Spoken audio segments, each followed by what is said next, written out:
Nathaniel Arthurs is in the studio with us this morning, and we are joined on the telephone this morning. Let me punch a button here. There he is. It's Charlie Cartledge, who will be flying the TBM Avenger at the Jimmy Stewart Air Show coming up. Charlie, good morning. Good morning, Todd and Nathaniel. Hey, good morning, Charlie. Good to have you with us here today. Where are you right now? Right now, I'm sitting in my kitchen in Orrville, Ohio. Orrville, we Ohio. keep the aircraft actually up in Port Clinton, Ohio, up by Cedar Point area. How many people, when you say you're in Orrville, Ohio, say is it right next door to Wilbur? Pretty close. Yeah. we're in Smucker land. There you go. There you go. But you're going to be here in another week at the Jimmy Stewart Air Show. Yep. Nathaniel Arthurs. Yep, we're excited about returning. Oh, yeah. We're excited to have you, especially flying that Avenger. Nathaniel, good morning to you. This is you're getting down to crunch time now, aren't you? Oh, good morning. Yeah, we just had our safety meeting yesterday and also our committee meeting, our final planning meeting. Everything's coming together great. We have a great lineup. Check it out on jimmystewartairport.com. I want to give special thanks for the Indiana County Center for Economic Operations. Without them, this would not have happened.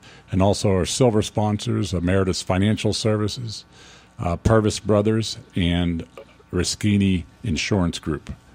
Without that, and there's many other volunteers and other sponsors you can get on our webpage and take a look at that. There's just so many to list, and it takes an army to make this thing happen. So. Yeah, just amazing. And Charlie, you have this TBM Avenger that you're flying into the air show. How much fun is that for you to get into a vintage aircraft like that? No, it's just a real enjoyable aircraft to fly. It's big, it's loud, it makes a lot of noise and smoke when you start up. It just everybody sees you coming, everybody hears you coming, and the wings fold up. So that's always a great event to see. People like to see the wings fold and spread. Yeah. So it's a heavy aircraft. It weighs about 15,000 pounds. So it's heavy on the controls, but once you get it up and get it trimmed out, it's a nice flying airplane. Now, stable platform. That's what I wanted to ask you about was just how difficult is it to fly an airplane such as that compared to other aircraft of that era? The biggest thing, the size of the aircraft. It was a single pilot, so the pilot did not have a co-pilot to back him up or to read the checklist. So pretty complex airplane for its day, as far as all the systems, all the armament, and just the pure size of the aircraft. Landing on the carrier, I'm sure, was just almost impossible, but these guys were the best of the best, and they were able to do it. Wow. And to see it here in Indiana, it's going to be something else, I'm telling you. Oh, it's a beautiful plane. Yeah. Charlie did a great job. And Charlie, you restored that entire thing, correct? Yes, I bought it in pieces. It took 14 years to restore it, so I actually purchased the aircraft. I searched all over the country, all over the world for the missing parts, and finally came together, and we started in 1999 and flew it for the first time in 2013. Took it to Oshkosh in 2014 and won the Lindy Award, the highest honor given to restoration. Yeah. Hey, So tell me about. We don't like to brag, but it's definitely one of the nicest TBMs in the world. Tell me about that first time you got it in the air. What did that feel like for you? Well, as I tell everybody, it was pretty exciting because after all that work, and you double and triple check everything over and over again, and at some point you got to get in and fly it. So that's where it really comes down to the test of all your skills and all your knowledge, and so that yes, the first takeoff was it's like, well, here we go. Yeah. Yeah. So actually, to back up a little bit, the aircraft, because of its weight, it's over 12,500 pounds. It requires a type rating, a special rating to fly it for that specific airplane.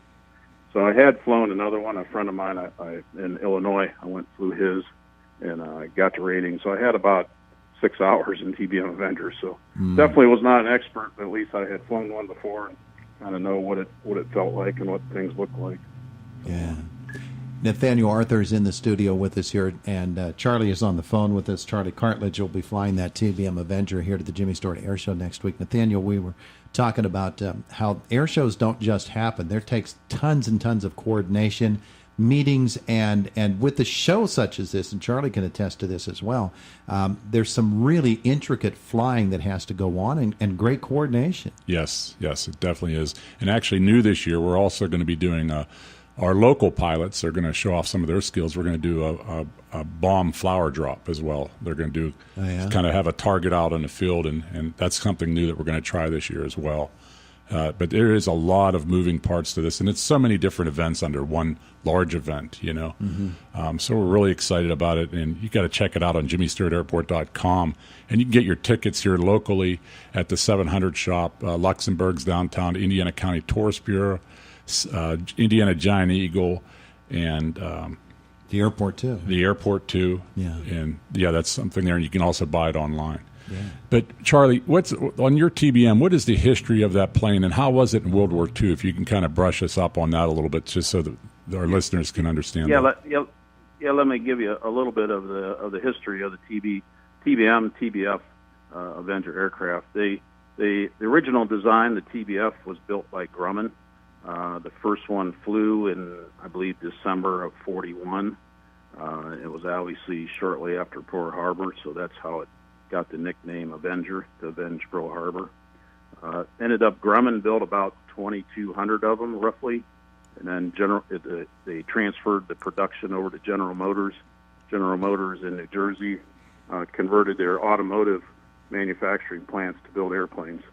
So they converted the plant, and they built about 7,500 TBMs. The M stands for General Motors. Okay.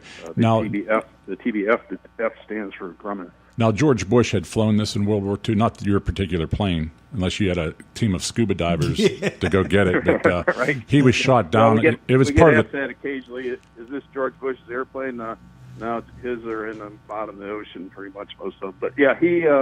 Let me just verify. So it was a torpedo squadron that this is part of, correct?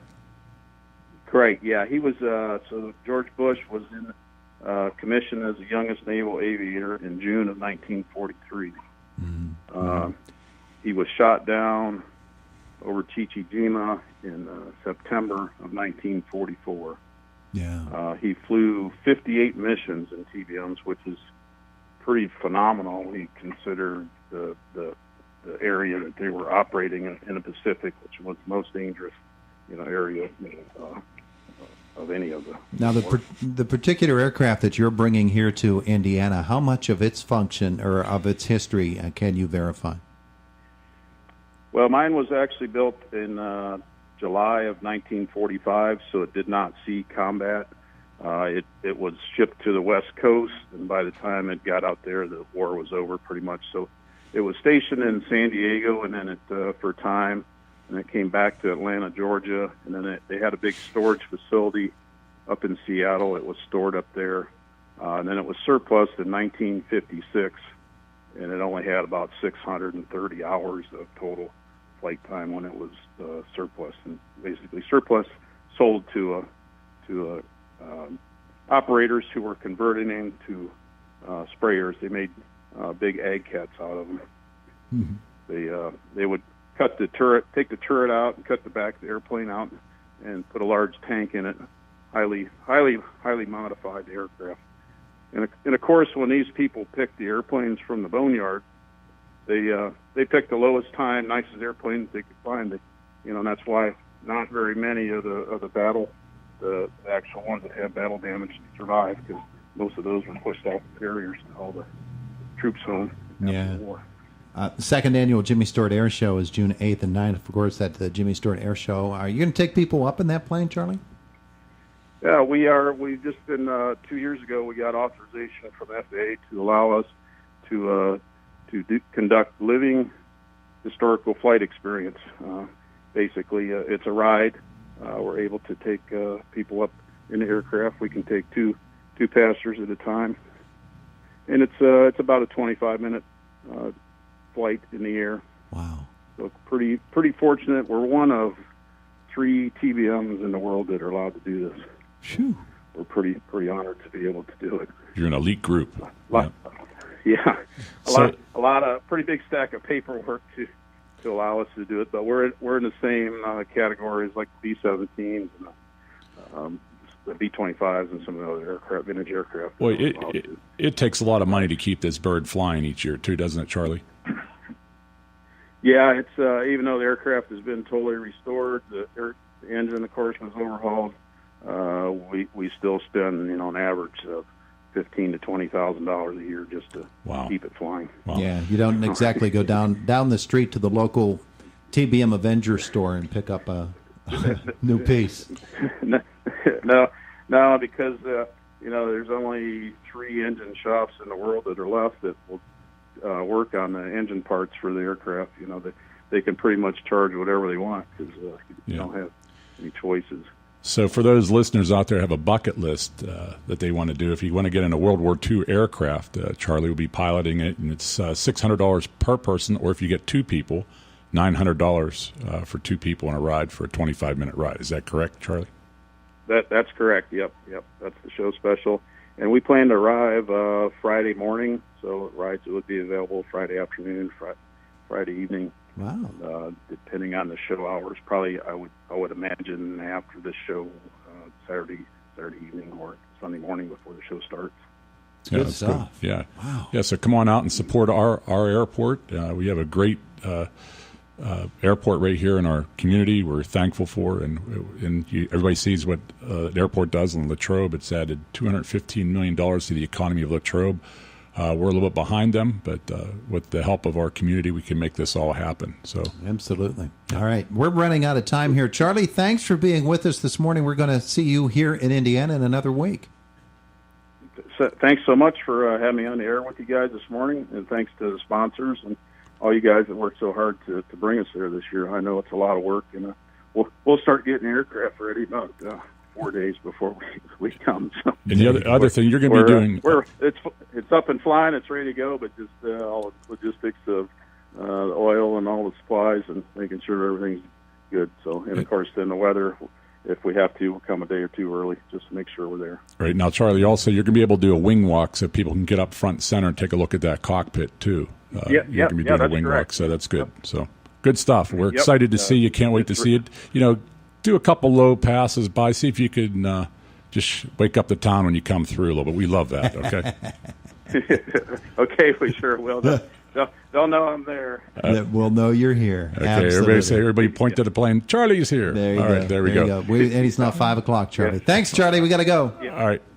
Thank you, and look forward to seeing everybody. All right, thanks. Bye-bye. There you go. Charlie's coming, and I hope a whole bunch of others are coming as well, Nathaniel. Yes. It's going to be a great time. Thank you. It is the voice of Indiana County, WCCS AM 1160 and 101.1 FM. We're 2 minutes away from the top of the hour, Fox News then, and we follow that with the Brian Kilmeade Show. There's Pirate Baseball this afternoon, so Josh will be on the air with noon news at 11:50 this morning.